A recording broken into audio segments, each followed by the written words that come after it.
Hi, everybody. This is the Baseball Hut, the amazing, spectacular, terrific, the great one, the People's Champion, your host, the Hut, and this is another episode of the monkey crap that is produced by the place that is, well, WFAN. Now, welcome back to the Baseball Hut 2, and hopefully you like this video and hit that subscribe button. So again, let's talk about WFAN, because they're just so much fun, and people are just loving these videos. Now the season is now heating up, although it's raining here on Tuesday night. I don't know if they're getting this game in. But what's interesting is that full panic, almost full panic is at WFAN. I don't understand something. Isn't this what they want? Isn't this what they want? They say they don't want this, but they do want this. They want the mess to be a mess, so they can cry about it and complain about it. It is a self-fulfilling prophecy that they want the Mets to be bad. And of course, as I said, to me, this is not about glazing over the lousy start. It's not glazing over last season. This is about being treated fairly. That's it. If you're not treating the club fairly, then your host is going to talk about it here on this channel. And I'm going to make fun of them. It's as simple as that. And we have a lot of fun here. They don't want to engage with your host? Fine. I'll continue to make fun of them until oblivion comes. And one of my favorite topics on this channel is Sal the Spaz Licata, who says one thing on WFAN and the podcast they have, and are now on YouTube. Did you know that, folks? And then he does something different on SNY. He doesn't do that on SNY. According to what I've seen, because I do subscribe to the WFAN channel on YouTube, for the last 2 nights, Spaz Licata has done a live stream, but he doesn't do it directly into YouTube. They're sharing it off the WFAN app, which is the Odyssey app. There's one problem with doing that. If I must explain how this goes, since I've been doing these videos for a long time now, 6 years on this platform, if you don't do it directly into YouTube, you have absolutely no relationship with that audience there. Your host has a relationship with them. And because I have a relationship with them, they will write to me, I write back to them, and that's how this thing grows. But because it's corporate, and Spaz can't do it on his own, he can't start a YouTube channel from scratch, and in the beginning it takes a lot of time to learn how to do it. He has zero relationship with the fans beyond the fools that call him up on the fan. But now Spaz thinks that he knows what's going on in the minds of people. Are you hanging out with Greg Giannotti? He might be, because it is a show after the Norman and Gregory show. Here's from Odyssey.com. Headline: Sal doesn't look like Francisco Lindor is having fun being a Met. Well, would you have fun with the way they've been losing and then having to hear assholes like you complaining about him? Francisco Lindor managed just 1 hit, 12 at-bats during the Mets' season opening series against the Brewers, as the high-priced shortstop looks to avoid a slow start for the 2nd straight year. This is his MO, starting out slow. That's how it is. While Lindor has always been known for his trademark smile and optimistic energy, Spaz doesn't believe he's seen that from Lindor in New York the way that he did when Lindor was blossoming into a star in Cleveland. We saw that the first year. And then you realize very quickly, unless he comes around quickly and hits well, people are gonna ride him, and I rode him pretty good. I feel that he needs to get a lot more serious about being here. There's a seriousness now here, in my view. And I've been very hard on him. I've been a very harsh critic of his. I think his attitude has been very good. I'm not going to get worked about him not like he's having fun. I would mention that he comes across as a good man. He seems like a good husband, a good father. Now, the thing on the field is a different story, but you have to have a certain amount of seriousness here. Okay, you can't be, specifically when you're making all this money. He had to change his attitude a little bit, in my view. and I think he's been fine now. Quote, I've been a Francisco Lindor fan outside the first year. I think he's been underrated to a large extent. I would mention, he should have won the Gold Glove last year. But even last year, he started out poorly, and the Mets needed him. He doesn't play loose. He's not having fun since he's been a Met. I think he's wearing the pressure. It's a lot of money. It's not that he can't perform and handle that pressure, but the pressure of New York and Mets fans wanting more of him. And I don't think Francisco Lindor is having fun being a Met. I think that's a big, big problem. How do you know that? Have you spoken to him? Nope. Is this one of your sources within the clubhouse? No. It's just what you say. You don't know what's going on behind closed doors. Spaz. Sorry. Now, even though there are a lot of supposed Met fans that work at WFAN, they kind of have this anti-Met thing going on. And I would mention, I think a lot of it's disingenuous. I think a lot of it's fake for ratings and to make more money for themselves. I don't think anything is true. And I'll say why.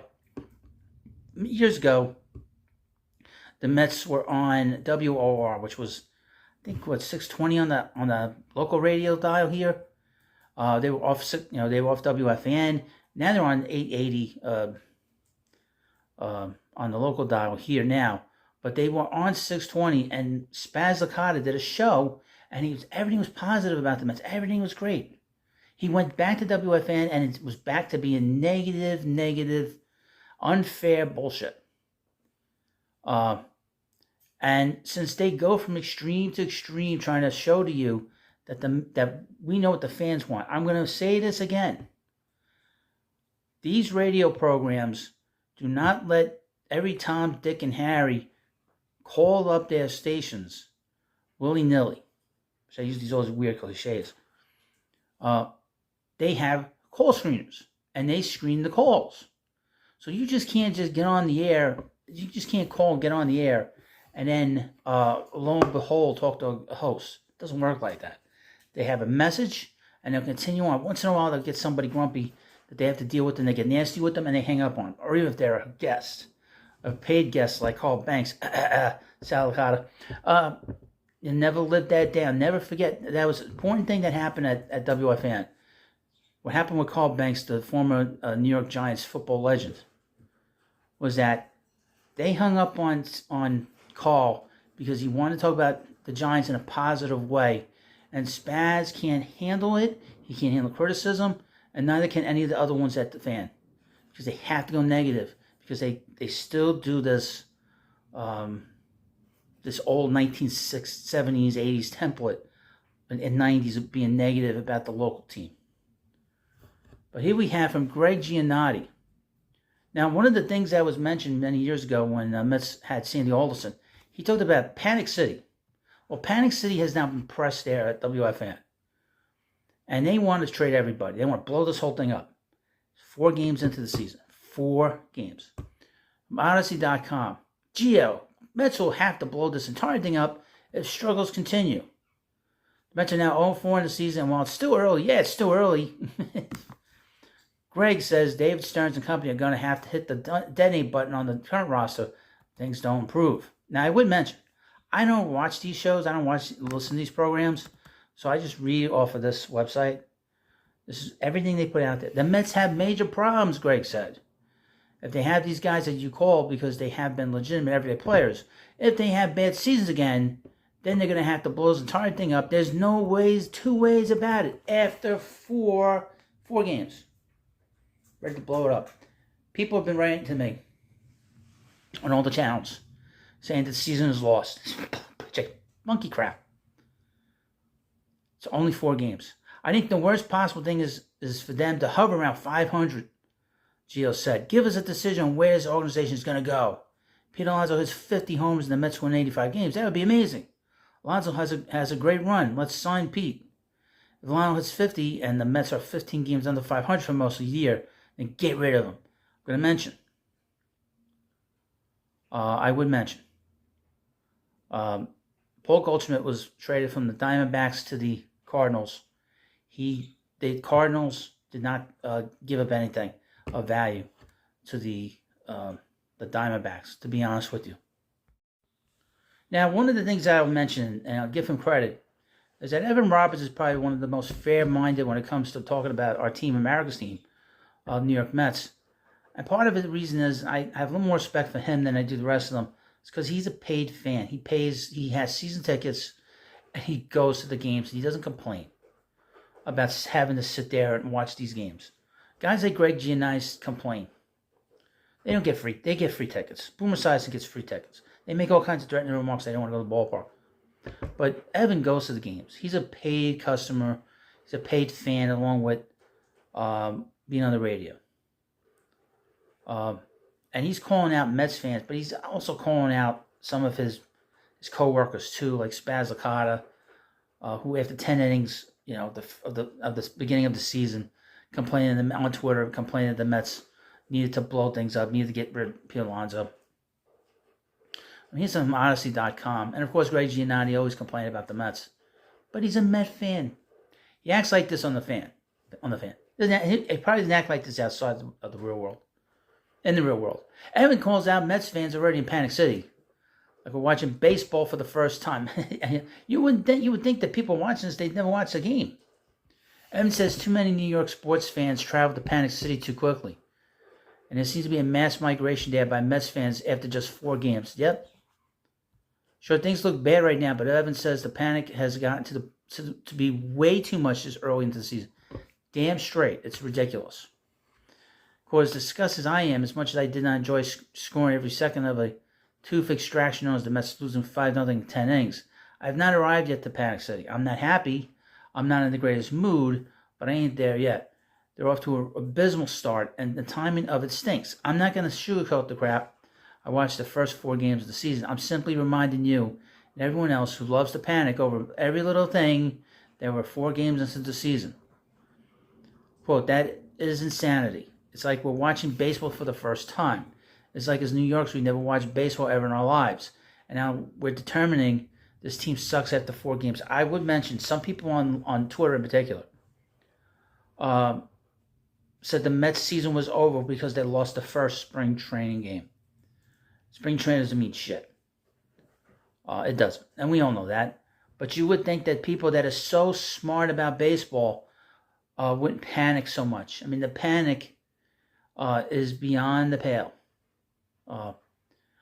Again, the barometers, this is something learned from Ralph Kiner. God bless him. God rest his soul. He always said, we'll see where we are after 40 games, then Memorial Day, then, of course, 4th of July, and then we get to the trading deadline, because All-Star break and the trading deadline, and then we'll see where we're at. We've only played 4 games as we wait through this rain over the next couple of days. 4 games. And we must be patient. But on the fan, they're not patient. They've been complaining for years. Treat the club fairly, and I'll stop doing. I mean, basically, treat the team fairly, and there won't be any videos on you. But they can't help themselves because they're so desperate for ratings. They have no choice. Now you're gonna say you want to get subs. Well, I'm just one person. I don't work for a corporation. I'm not like Sal Licata, who's so spazzed out about videos critiquing him and what his work is going on, his sort of hypocrisy. He won't say nothing on SNY. He'll say it on the fan. He'll say it on Twitter. He'll say it here, there, but he won't say it directly to the people that really love the Mets, diehard Mets fans that want to see the Mets win and don't want to hear this negativity all the time. That's what I'm calling out. At some point, I will make Spaz crack. He will crack. And again, you're going to do live streams after every day, every game. Can you do live streams every day? Talk about the Mets every day? Good luck. It's a lot of work. A hell of a lot more work. And you don't have your corporation backing you up to do it. And this is another episode of the insane asylum known as WFAN. And of course, please subscribe to the Baseball Hut too. I'll see you later.